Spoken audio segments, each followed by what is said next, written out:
Hello, gentlemen. Hi there. Good afternoon, Adrian.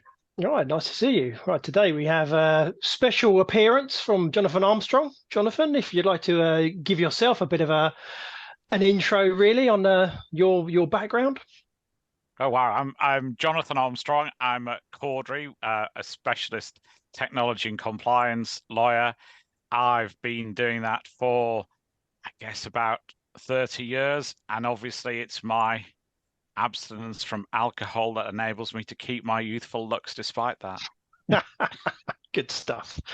And obviously today we have Peter Wood, who you all know and welcome back from his many intricate talks that we give on the cybersecurity, data protection, and many other fields. So Jonathan is also an advocate in those specialities. So today, I believe we are talking about chatbots and artificial intelligence. So certainly Pete has got a few questions for us, and today is a group discussion, so we'll try and entertain you all with some lively debate.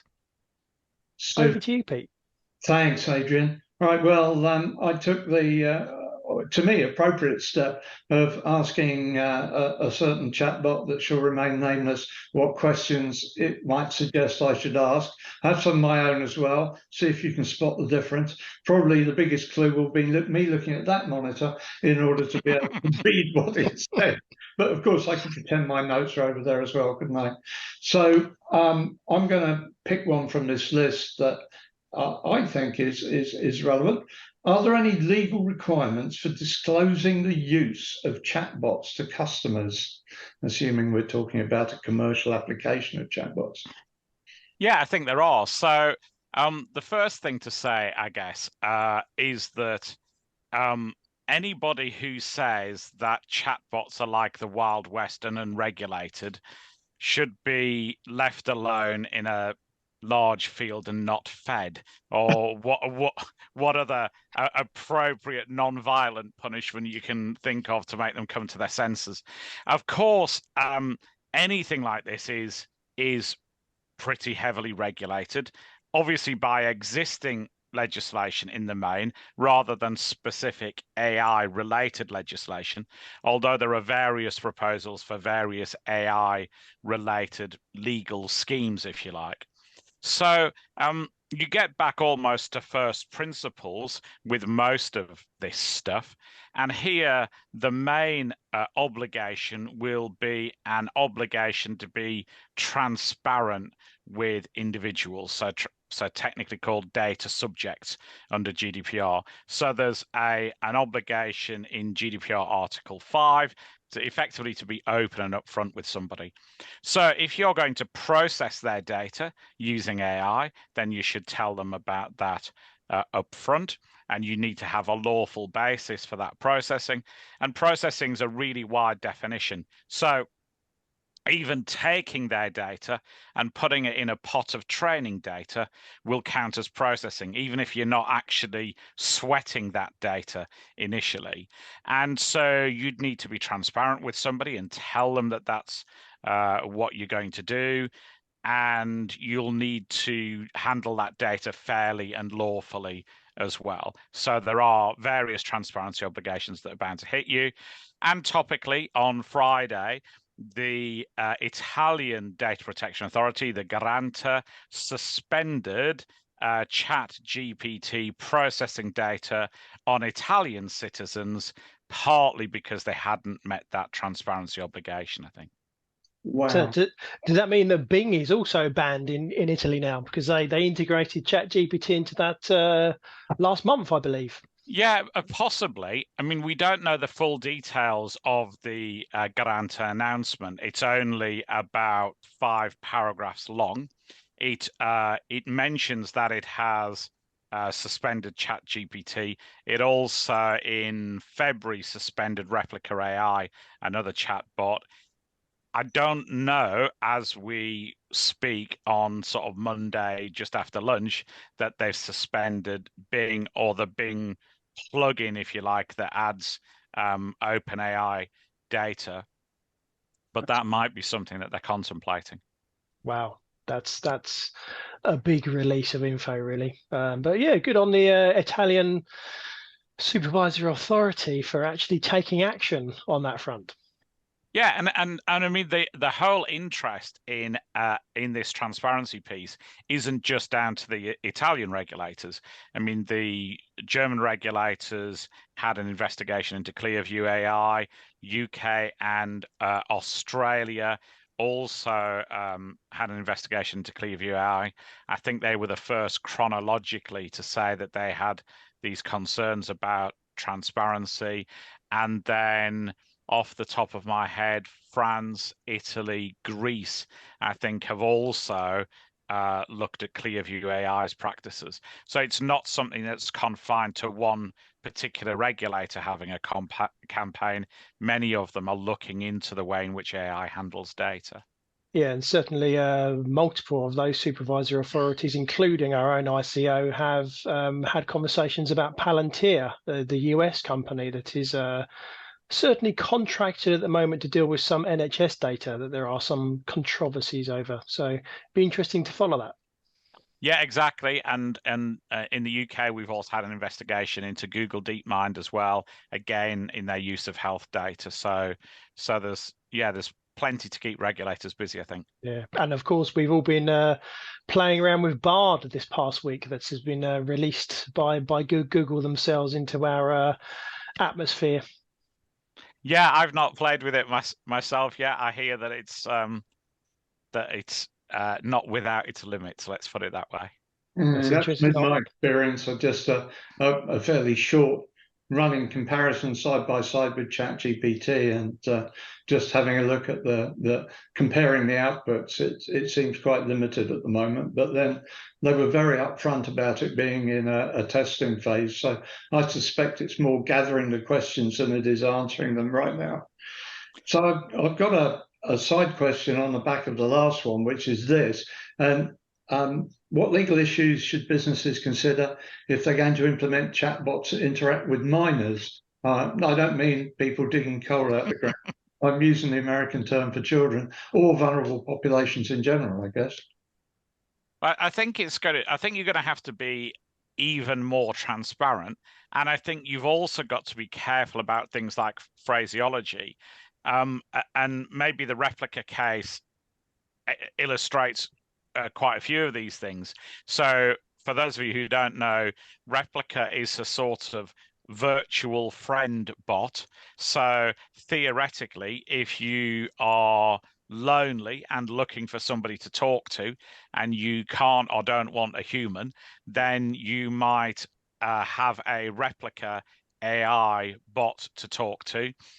I wrote on this in February. I think I was the first person to write about the Italian ban for replica AI, and one replica AI user reached out to me and told me how her bots fitted into her life, etc., etc. So I'm quite an eye opener for me. But for those of you who haven't followed it, replica AI is allegedly Russian funded. It collects vulnerable people who want somebody to talk to. It has about 10 million users worldwide and raises about $1 million a month in subscription fees, because you can have routine conversations with your bot. And if you want to increase the level of conversation with your bot, you sign up for an added service called ERP, which isn't enterprise risk planning. It's some say erotic role play, some say emotional role play. So you can effectively talk dirty to the bot, which is what this particular lady said she'd paid for. So there's a whole load of issues there, of course, from the conventional security type issues. If you have somebody vulnerable within your organization who's on a possibly Russian funded, possibly Russian owned site, possibly with connections to the Russian secret services, is that something that you're super comfortable with, particularly if the bot's going to ask that employee of yours questions about where they work, who they work with, what, potentially what the security stance is, because this individual who's, somewhat lonely, probably to sign up for the service, is being befriended by what could ultimately be a Russian Secret Service agent. So are you as an organization comfortable with that? Uh, uh, is that part of your security stance? And then to answer your other question, Pete, in terms of minors, there's obviously a real worry, which the grantor expressed in this case, that even a minor could sign up for ERP and could have entirely inappropriate conversations in terms of language, etc., because there was no age verification, because there was no sort of know your client type exercises. And that's always been difficult over the internet. The most of the cases that we had initially in, let's say, the early 2000s were gaming related, that the US authorities in particular, A, didn't like online gaming, and B, didn't like kids signing up for online gaming. So some US states would have a physical presence rule, which said it's not enough to go and verify, Pete Wood's age by asking him for his passport. You have to go and knock on his door, open the study door, and check that it's Pete sat at the keyboard, not his cat or his or somebody else who's got access to his study. So so all of this whole piece around who is a minor, how do we verify them, how do we serve appropriate content, is an issue almost as old as the internet itself, but it's one that regulators are particularly focused about in the AI arena because they're saying that the potential for harm is greater. Yeah, I bet. That's interesting. One of the other questions that the bot came up with was, how can businesses ensure that their chatbots don't engage in discriminatory or illegal behavior or hate speech and harassment? So that kind of links into that whole thing indirectly, doesn't it? And that's somewhat ironic, isn't it? Because if I guess at the chatbot you've asked the questions, it has a significant chunk of funding from a large technology business that had to pull a previous bot because it said things it oughtn't to have. I think for companies, it's really challenging, isn't it? Because a lot of the issues around chatbots are in terms of training data. So commonly what they're doing is they're acquiring a big pot of data, but the chatbot itself is offline. So it's not connected to live data. It's just analyzing its big pot of training data. And obviously, most of the AI providers won't tell us what's in the pot. And obviously, there's good stuff and accurate stuff and bad stuff. If I put my tell me about Jonathan Armstrong into Chat GPT, I get some interesting stuff. I get some quite flattering stuff. And maybe I should have done that rather than the half-hearted effort at a resume at the start of the talk. But you also get the fact that I'm apparently a visiting professor in something at the University of Southampton or Portsmouth or something like that, which is complete nonsense. And I think a lot of chatbots almost behave a bit like candidates on The Apprentice, that they don't know the answer to many questions in life, but they guess at them, and they think if they say it confidently enough and then double down, then people will be convinced that they're correct. And I think that causes organizations a lot of problems because, firstly, you don't know the basis of their assumptions because you can't see the training data. You don't know where they're acquiring data from or the quality of that. I think some organizations, if you look at, for example, photographs, a great source of photographs is Getty images. So many people would use Getty images, but Getty images have said that they're not comfortable with AI bots using that as training data, particularly if they're not going to pay them for that. So if you're using a lesser quality source to educate the bot, then surprise, surprise, it's going to give lesser quality answers. And I think that's just one of the challenges when you're using chatbots within an organization. You know, how do you know that the quality's there? Who's testing that?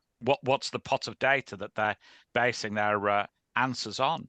And you know, we know that a lot of it is nonsense because they're just gathering data from chat rooms. I think that's partly why Replica has had problems with language, because some of the chat rooms that allow people to chat to each other, surprise, surprise, don't use the politest language, and you know, ask to see what's under somebody's pajamas. I'm putting it more politely than the conversation does. And so when you've educated the bot that humans ask each other what's underneath their pajamas, then it's no surprise when the bot keeps asking kids what's under their pajamas, because that's the behavior it's learned. And I think if you look at that in terms of language, then obviously if you gather lots of conversations from a right-wing extremist chat room, then your bot is going to normalize right-wing extremist chat, and so on and so on. So we're only as chatbots can only be as good as the data that they're harvesting to learn behaviors. And if that is corrupted because it's racist or homophobic or discriminatory or just impolite, then the child is going to learn that from the master, if you know what I mean. Yeah, it's very dangerous, isn't it? Because again, if you train a chatbot or any AI to exploit in any way, shape, or form, then it's going to become very adept at it and exposing children or any individual who doesn't necessarily have the greatest control over what they say, what they mean, or what they feel. That could be exploited very easily. So again, we lead into the question of does it need regulation? Well, I think there is already regulation, and obviously we've had whatever we've had, let's say about 180 million euros worth of fines in Europe last year. So that tells you that there is some regulation going on. And the fact that ChatGPT is suspended in Italy, the fact that Replica AI has, I believe, last time I looked anyway, removed ERP globally, suggests that there is regulatory bite already. Do we need specific AI regulation? Well, possibly. I think there's more of a need for the existing, for the enforcement of the existing regulation to be properly resourced. And we often have a knee-jerk reaction by saying, oh, something must be done. We must enact new legislation. And we forget the fact that we've got existing legislation that can be used. You know, if AI bots are being used for hate crime, and we don't need new legislation on hate crime for bots. We need law enforcement to go and get at the scroats who are doing it and feel their collar. And law enforcement have to be properly resourced to do that. And if there is a gap in the legislation for some reason, then obviously we've got to fix it. But a lot of legislation is there. Some of it, you know, Computer Misuse Act, for example, has extraterritorial powers. So I'd sort of need to be persuaded that there's stuff that we can't do under the existing law if we put the proper resources behind it. This is common, isn't it? This comes up a lot with any new technology or new scenario, really, in the public mind. There's always this tub thumping, saying we need more regulation. But in fact, with the right perspective and a legal expert, we soon realise that it's already there. And in fact, as you put it, it requires it requires the enforcement agencies to put the right resources behind it and to be appropriately informed about how to use the existing legislation in that context. Yeah, I think that's right. And I think without this being in any way party political, I think we had the same issues with social media around, the Ched Evans case, the online harassment of Tom Daley, where people were calling for new legislation, and Keir Starmer was in charge of the Crown Prosecution Service at the time, obviously before his political career, and I think said, well, let's take a step back a minute. We have existing legislation. Here's what's available to prosecutors.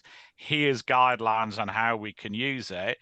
And I think we ended up thinking that in most cases, we didn't need new legislation. We needed prosecutors to have a toolkit so that they could use the existing legislation. And in Ched Evans, that led to, from memory, 21 people being charged, maybe. In Tom Daley's case, that led to the police identifying the culprit, and I believe he was charged, maybe even prosecuted. But in any event, as I understand it, that particular attack on Tom Daley went away. So sometimes I think it's good old-fashioned policing is the answer rather than sexy new legislation. Yeah. Just as an aside, where businesses are already starting to make use of chatbots, do you know whether they are licensing the code and populating themselves, or are they licensing the code and the pot of data? Yeah, I don't know that, to be honest. We haven't seen what businesses are doing. I think what they're commonly doing, from what we've seen, is they're licensing finished products, and finished products that aren't really finished products at all. So, for example, it's almost two categories we see. A client will try and buy an AI solution, and we'll say, walk us through how you've complied with existing law. So transparency obligations, things like dealing with subject access requests. So if somebody asks you if something's being decided by an algorithm, then you have to disclose the algorithm to them, et cetera, et cetera. So we'll ask the business, how are you complying with those things? And they'll say, whisper it quietly, it isn't really AI at all. And our marketing team are touting the fact that it's AI, but it's really good old-fashioned coding. Or the second thing you'll see is that they'll buy in, let's say, a recruitment selection tool, and it'll all be very smoke and mirrors. So nobody really knows where the how the bot's been trained, how it's operating, how it's working. So obviously there's quite a lot in the public domain about how big tech businesses have embedded prejudices, et cetera, et cetera. So that would be a worry as well. And I know that there are worries about things like source code, about things like some of it being open source, and then the license terms not being reflected properly, et cetera, et cetera. So I know that's definitely being talked about in legal circles. I've not come across that myself yet, but I think a lot of people are just almost buying in what are meant to be finished solutions, but they're not really finished.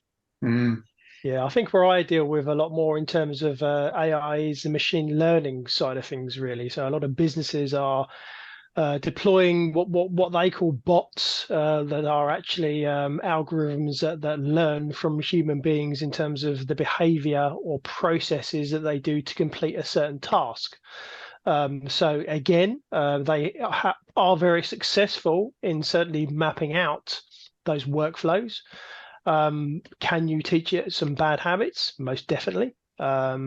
Could you imagine that those that are then converted into chatbots to interact with your front-facing customers? Yes, there have been problems, and certainly from what I've seen of chatbots that are deployed on everyday websites, there are a lot of limitations with those.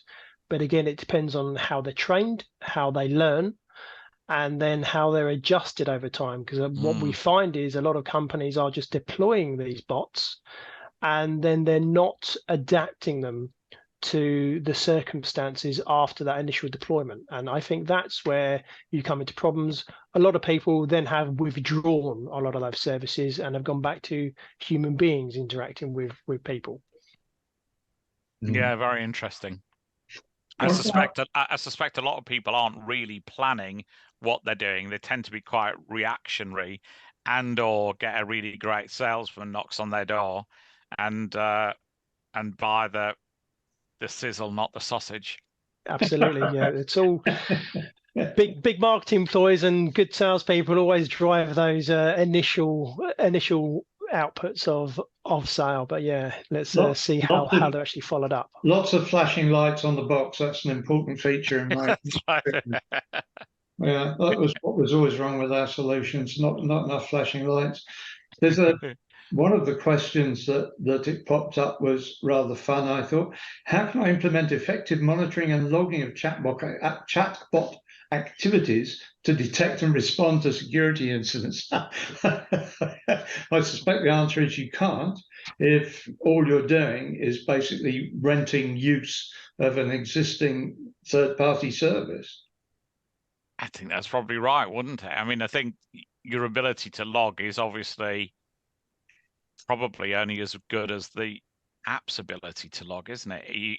I mean, theoretically, you could ask everybody in the business to open up an Excel spreadsheet and record every question that they've asked the bot and what the answers were. Not sure that's a great use of people's time.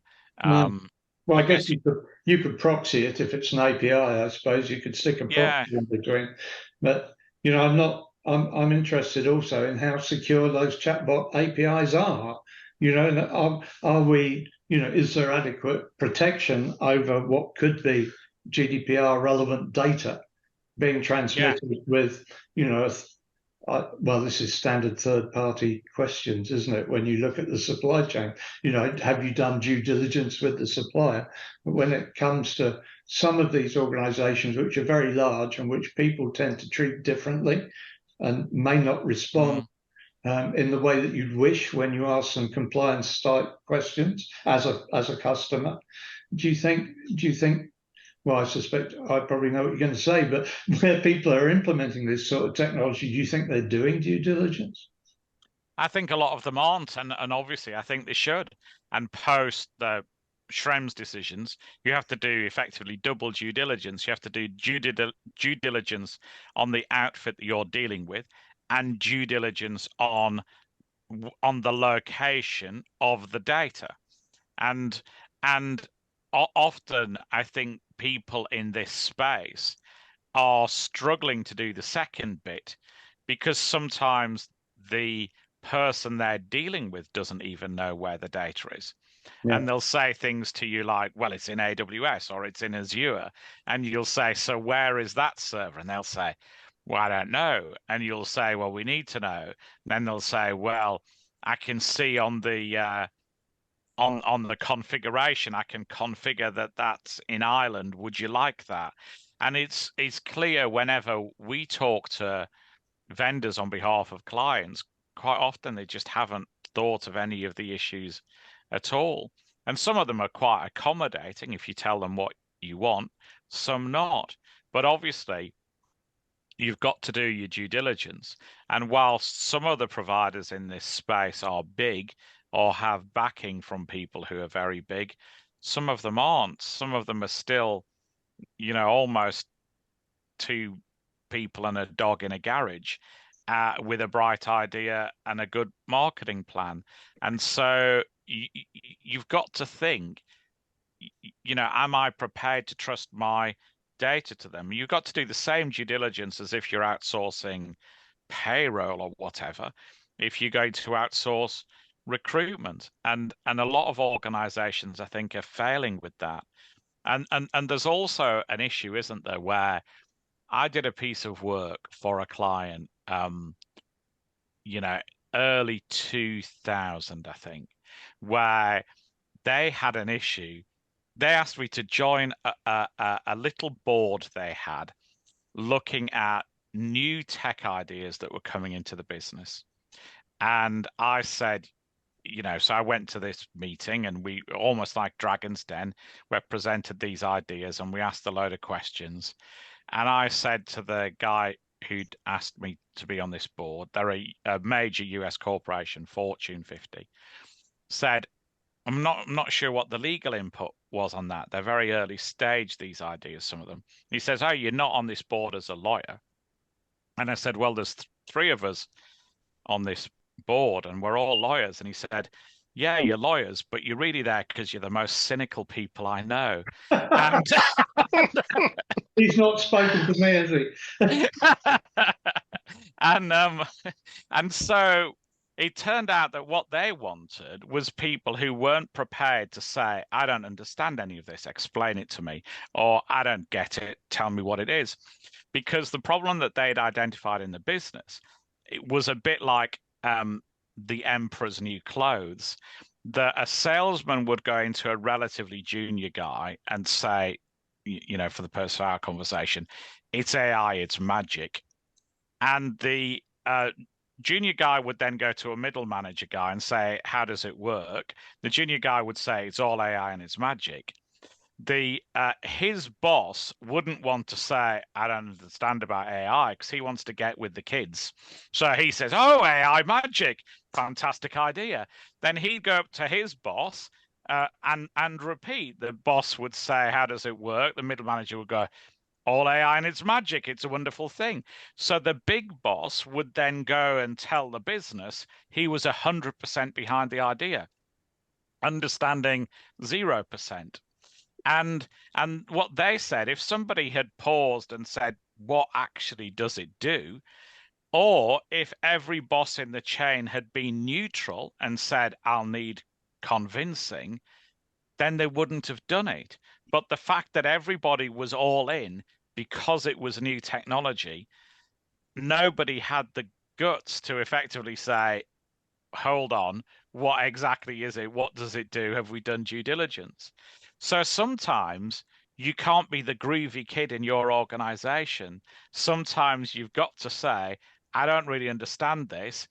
Tell me how they've got a credit limit of 20 quid and we should still deal with them.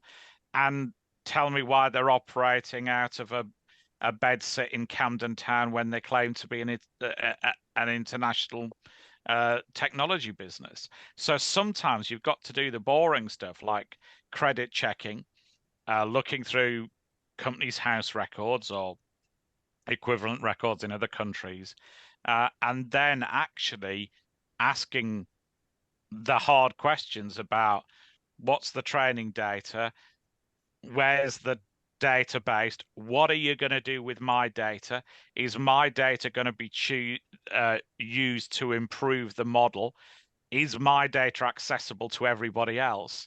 All of these boring questions you've got to sit down and ask, and obviously you're going to have to develop your questionnaires to do it. You're probably going to have to do a data protection impact assessment, but you're going to have to be the boring SWOT rather than the groovy cool kid. And this is why we educate people in data protection, because when you leave it for the internal parties to perform that due diligence, they really don't know what they need to be doing. And so it's not only about a training thing.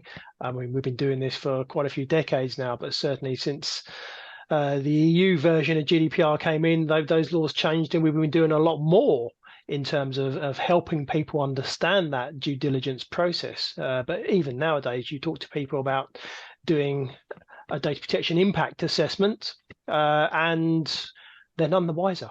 Again, at the end of the day, again, you're explaining the whys and wherefores of basically it's a risk assessment, but on data, and oh, okay, I get it now.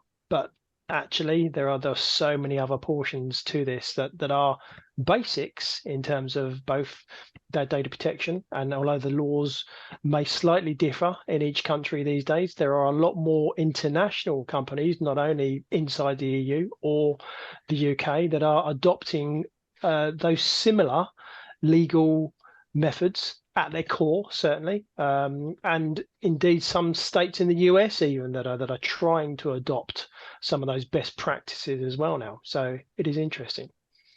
Yeah, absolutely. Yeah, and obviously, if you do the right DPIA process, you'll identify a whole load of other risks as well, and you've got to engage in the process properly.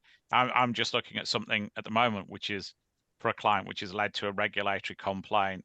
Did you do a data protection impact assessment? Yes, we've pulled the data protection impact assessment. Well, good that they had a process, good that they did.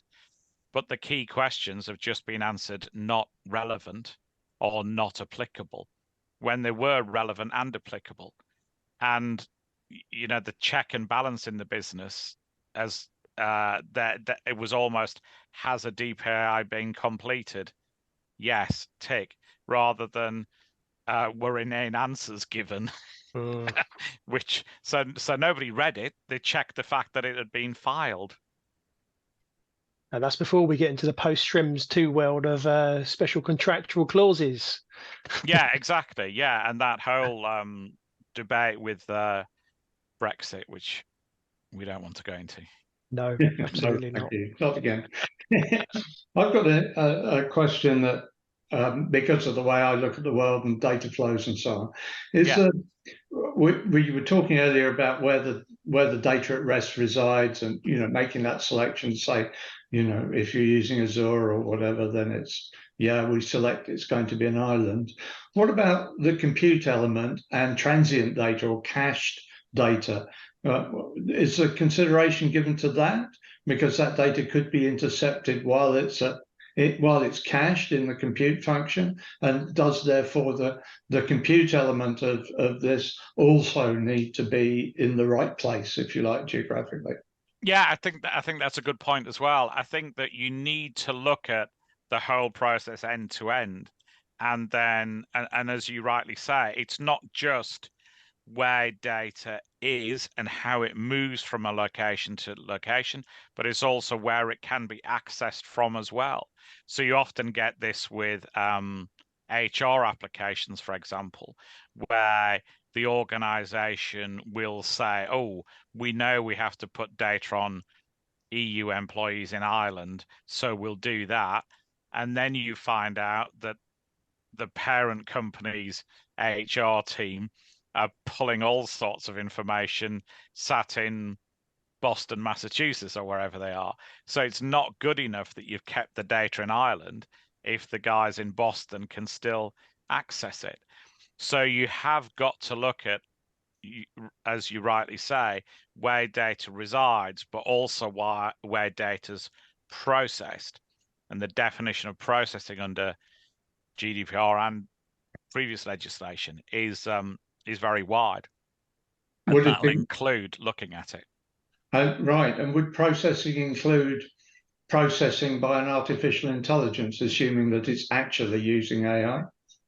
Yeah, almost certainly it would. Yeah, so let's see if I can find it for you. This is this is very much live, so it could go very badly wrong. But the definition of processing is really, really wide, and it's wide in part because when the definition was too narrow, people looked for ways around it. So they would say, we had cases with a police national computer, for example, where they'd say, if I am right, then don't tell me anything. So we changed the definition almost to include the blink of an eye, so that the processing wasn't telling somebody about the data, it was doing that minute processing within our brains. So as an indication, if you want to be really bored, Processing means any operation or set of operations which is performed on personal data or on sets of personal data, whether or not by automated means, such as collection, recording, organization, structuring, storage, adaptation or alteration, retrieval, consultation, use, disclosure by transmission, dissemination, or otherwise making available, alignment or combination, restriction, erasure, or destruction. So it's really hard to do anything. And by the way, you can clip that and we can give that Jack and Ori for kids, can't we? Get them to sleep by reading them definitions from GDPR. But but the definition of processing is really wide, and I always struggle to think of something that I can do to data that doesn't come within that definition of processing. Right. So even even erasing it, somebody sends you an email by accident with an Excel spreadsheet. If I delete it, I'm processing it. I then theoretically become a data controller for that data. And that's why we often say to people, you don't delete it. You go back to the person who sent it to you in error and say, what do you want me to do with this data? Because otherwise you're processing it. I'll be damned. Fascinating. Adrian, anything else you want to cover? Well, really, I'm interested. I mean, I've been playing around with bots for quite some time now. I mean, certainly when we're talking about chatbots and where they're going in terms of the cybersecurity side of things, I think the scary piece is their even current use in terms of two main security processes. One of them being authentication, and which essentially is the verification of a user's identity. And then the second one is that authorization process, which is again granting permission for a user to access a certain piece of information or a portal or to carry out a certain task. And certainly those two things again don't need certainly the usual stuff that we've talked about during this session in terms of a bucket of data, but it's concerning about how they're used and then their limitations for use upon that purpose. So I don't know, is that a question? No, it's not. I think it's more of a concern that I raise, open for debate, of course, about its use even in current purposes and in current sites and protocols that could possibly be exploited, because as your case there in point is all that data that's exposed during the processing of that data, is at some point it all encrypted? I bet it's not. I think you're right to worry, aren't you? And one of the lessons we've learned over time, haven't we, is in terms of tech innovation, two huge drivers of tech innovation have been governments and pornographers. And how do we know that the rules have changed with AI? Some of the people who are really good at collecting and sweating large amounts of data are connected to states. Some of those are states that are friendly to us, and some of them are hostile. We've looked over the years at a number of possible business opportunities or processes or software applications that are being sold to clients where you can't really work out the business model. And sometimes it turns out that the people who are selling it are just crazy. And sometimes you've got at least an inkling that there's a foreign nation behind it who are really interested in gathering a whole load of data and sweating it for their own purposes. And whilst ever people are concerned about, North Korea or China or Russia or, 3 or 4 other states you could mention, increasing their technological ability, increasing the resources they're putting behind it, and having a huge appetite for lots of data to sweat, then it's not beyond the realms of possibility that they're going to use sort of enterprise AI solutions to acquire lots of data as well. And we've got to be careful, haven't we, that we've sort of spent the last 10 or 15 years protecting the front door against these type of attacks, and we're just going to let them in as soon as they ring the doorbell. Or indeed offer to sell as a router. Yeah, exactly. Yeah, I think one last bot that I've been playing with recently is one called Midjourney, which certainly creates lots of images from various inputs that you can help it produce sort of pictures for you.